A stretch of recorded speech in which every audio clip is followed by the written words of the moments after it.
আবারও সবাইকে স্বাগতম আজকে টিউটোরিয়ালে। লাস্ট টিউটোরিয়ালে আমি আপনাদেরকে দেখিয়েছিলাম কীভাবে আমরা একটা অ্যাপ্লিকেশন ক্রিয়েট করতে হয় এবং আমাদের জ্যামার ফর্ম অ্যাপ্লিকেশনের জন্য যে আমাদের প্যাকেজ দরকার অথবা যে এই লাইব্রেরি দরকার সেই লাইব্রেরিটা ইনস্টল করে দেখিয়েছিলাম। তো সেই লাইব্রেরিটা হচ্ছে ফায়ারবেস ডাটাবেস .net। তো সেই ভার্সনটা আমি যদি বলে দিই, যেটা স্টেবল ভার্সন এখন রানিং 4.0.6। তো সেটা আমি অলরেডি ইনস্টল করেছি আমাদের প্রজেক্টের মধ্যে। ওকে, ফাইন। আমরা এখন আজকে ফায়ারবেসে আরও কিছু খুঁটিনাটি সম্পর্কে জানবো। তো আমি চলে আসলাম ব্রাউজারে। তো ফায়ারবেস যেহেতু এটা ক্লাউড ডাটাবেস, এটা একটা গুগলের প্রোডাক্ট, যেহেতু ক্লাউড ডাটাবেস, যেহেতু আপনাকে জাস্ট একটা ইমেল অ্যাকাউন্ট থাকলেই হবে। ওকে, তো আর তেমন কিছু লাগবে না। তো একটা ইমেল অ্যাকাউন্ট থাকা লাগবে অবশ্যই। তো অলরেডি যারা আমরা কাজ করি বা কাজ করবো তাদের অফকোর্স সবারই অলমোস্ট একটা ইমেল অ্যাকাউন্ট আছে। তো জাস্ট সিম্পলি আমি লিখবেন ফায়ারবেস কনসোল। এই কথাটা লিখলেই হবে, বাট এখানে ইউআরএলটা চলে আসছে। আমি জাস্ট ইউআরএলটা না এনে আমি লিখবো হচ্ছে ফায়ারবেস কনসোল। ওকে, এন্টার প্রেস করলাম। এখানে চলে আসলো http://console.firebase.google.com। ওকে, তো যেহেতু আমার এই জিমেলটা লগ ইন করা আছে, একটা জিমেল লগ ইন থাকলেই হয়।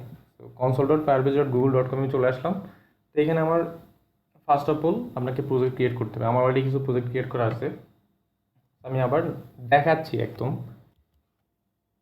শুরু থেকেই দেখাচ্ছি যে কীভাবে আপনি একটা প্রজেক্ট ক্রিয়েট করতে পারবেন এবং সেই প্রজেক্টে আপনি কীভাবে ডাটাবেস ক্রিয়েট করতেন এক্সেট্রা। ওকে,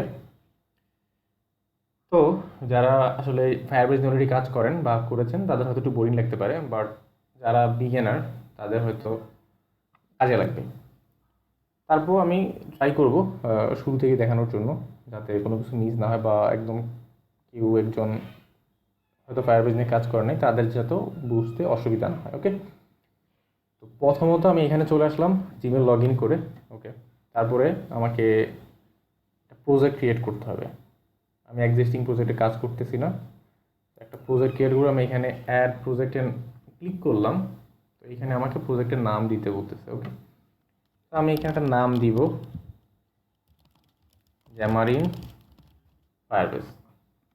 সিম্পল একটা নাম দিলাম, আর কিছু না। তো নাম দিবেন আপনারা আপনাদের মতো করে, প্রজেক্টটা কী হতে চায় বা আপনার প্রজেক্টের নাম দিবেন। তো কন্টিনিউ, এখানে আপনারা এইগুলো বলে অ্যানাবল গুগল অ্যানালিটিক্স, এগুলো কি অ্যানাবল করতে চান কি চান না। Then continue, select account. তো যেই অ্যাকাউন্টটা লগ ইন করা আছে এই অ্যাকাউন্টেই করতে চান অথবা নতুন করে একটা জিমেল অ্যাকাউন্ট ওপেন করতে চান। আমি যেহেতু নতুন অ্যাকাউন্ট ওপেন করতে চাচ্ছি না আপাতত, আমার এই যেই অ্যাকাউন্টটা আছে সেই অ্যাকাউন্টে আমি একটা প্রজেক্ট ক্রিয়েট করতে চাই। তো ফাইনালি ক্রিয়েট প্রজেক্ট। তো আমি যখন ক্রিয়েট প্রজেক্ট দিলাম, তো এই প্রজেক্টটা ক্রিয়েট হচ্ছে।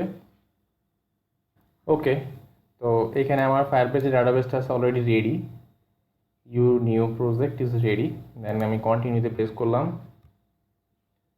ওকে, কন্টিনিউ দেওয়ার পর এখানে আমার একটা প্রজেক্ট দেখাচ্ছে জ্যামারিন ফায়ারবেস।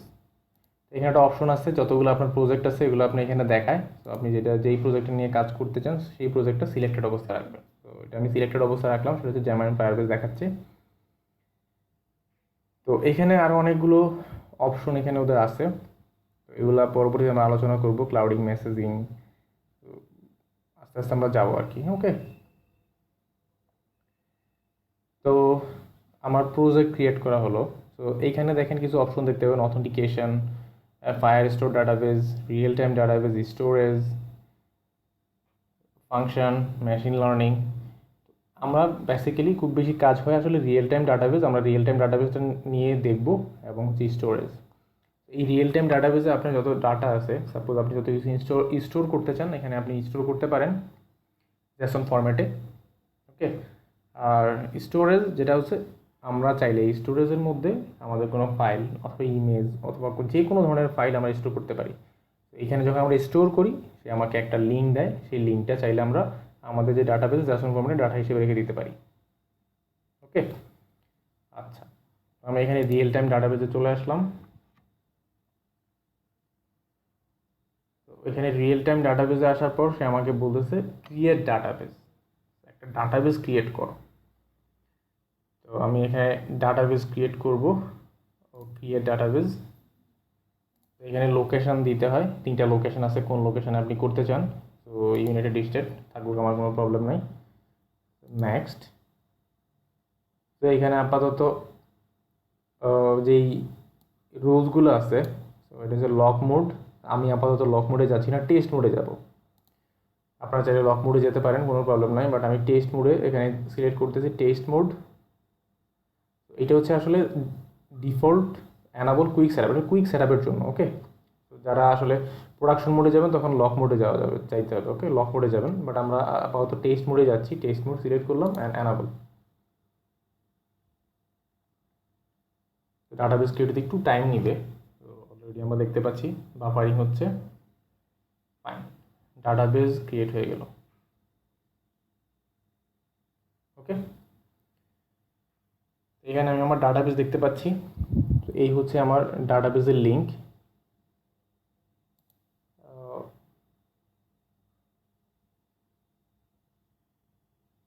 ফাইন, আমার ডাটাবেস ক্রিয়েট হয়ে গেলো। এখানে রোলস আছে, আপনারা চাইলে রোল সেট আপ করে দিতে পারেন। এখানে রিটাইট যে অপশন আছে সেগুলো করে দিতে পারেন। ব্যাকআপ, এই ব্যাকআপ নিয়ে আমরা আলোচনা করব পরবর্তীতে, আপাতত ইগনোর করতেছি। তো এখানে uses, connection, storage, download, load সবই আপনি দেখতে পাবেন এখানে।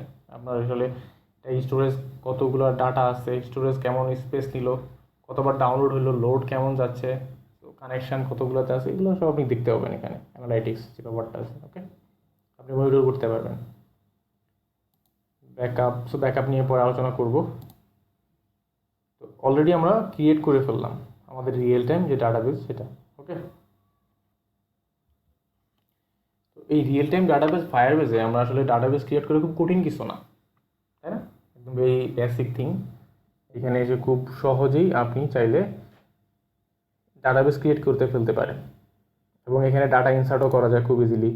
তো এখানে যখন প্লাসে ক্লিক করবেন তখন আপনাকে এখানে ডাটা আপনি চাইলে এরকম করে ভ্যালু দিয়ে দিয়ে ডাটা অ্যাড করতে পারবেন, অ্যাড করা যায় ইজিলি। ওকে, আমি এখন অ্যাড করতেছি না, আমরা আমাদের উদ্দেশ্য সিস্টেম থেকে ডাটা এখানে অ্যাড করবো। এই ছিল এই টিউটোরিয়াল। আমরা দেখলাম কীভাবে ফায়ারবেসে আমরা প্রজেক্ট ক্রিয়েট করে আমরা এখানে ডাটাবেস ক্রিয়েট করতে পারি। তো পরবর্তীতে আমাদের মিশন কি? আমাদের মিশন হচ্ছে এই ডাটাবেসে আমরা সি# থেকে আমাদের যে প্রজেক্টটা ক্রিয়েট করলাম সেখানে আমরা আসলে এই ডাটাবেস অ্যাক্সেস করে আমরা এখানে ডাটা স্টোর করব। ওকে, তো সেই পর্যন্ত ভালো থাকবেন, সাথেই থাকবেন। আল্লাহ।